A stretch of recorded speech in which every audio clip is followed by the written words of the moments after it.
Hello everyone! Today is Sunday and after nga ng aming church ay dumiretso kami dito sa New Ionas Refreshment Parlor dito located sa Barangay Kumon, Infanta, Quezon. O diba? Puro new na ngayon. Kung may new silangan, abay di may New Ionas din. Diba? Hindi papakabog. O diba? Ito yung pagpasok pa lang sa bungad ng kanilang pinto. Ay ito yung mabubungaran sa kanilang maliwalas na napaka-new. New talaga siya. As in, modern style na yung ginawa dito. So, tara.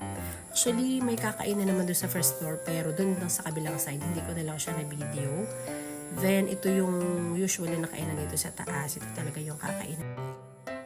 So, this is the first time na makarating kami dito sa New Ionas. Sa talaga namang, ito yung late celebration ng Father's Day kasi last Father's Day ay nasa Tuno kami at hindi ko na i-celebrate ang Father's Day with Daddy Ronald.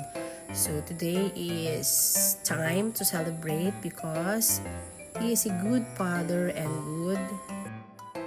good provider to all sa amin ni Sharpay. So yun. So karapat-dapat lang na aming Daddy Ronald ay aming pasalamatan at treat today as late celebration sa Father's Day.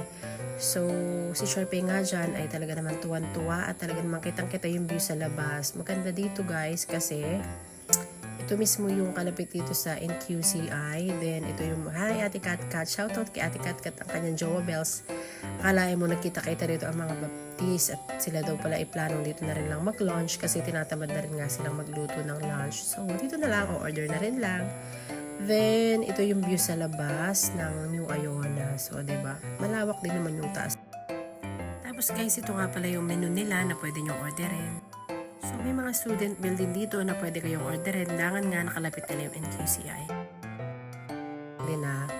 Ito yung kalapit mismo ng NQCI. So, pwedeng mag-order dito yung mga student at medyo binabaan nila yung price dito. Unlike dun sa talagang Ionas sa bayan. So, yun lang yung na-notice ko dito. Then, yun yung favorite ni Daddy daw dito sa Ionas, yung palabok. Then, ako naman yung nabet ko dito is yung lumpia and beef sticks para kay Sharpay. Then, umorder din si Daddy ng tinapay. At syempre, nakikrave ako sa halo-halo ng Ionas. So, yun. Ito yung in-order natin. At nagpadagdag pa ang aking mother ng cheeseburger, ang kanyang favorite. O, diba? So, wag na natin patagalin. At tikman na natin. Sa unang subo pa lang ay talaga namang lasang-lasa mo na agad yung sarap ng makapuno at leche flan sa ibabaw ng halo-halo nila. Na talaga namang super creamy ng halo-halo sa Ionas. Alam ko na alam nyo na talagang masarap ang halo-halo nila. Hindi tinipid sa gatas at talaga namang the best ang halo-halo nila dyan. Kalapit ko si mother at bawal siya ng halo-halo. For the diabetic ang aking mommy dear, kaya bawal siya. Then, picture daw ang mag-daddy. Palabok muna kay daddy at saka yung then, to Clubhouse, sabi nga ay parang hindi ka nakarating kung sa New Refreshment Parlor ay hindi ka kumain. Di ba ito lagi yung kasabihan?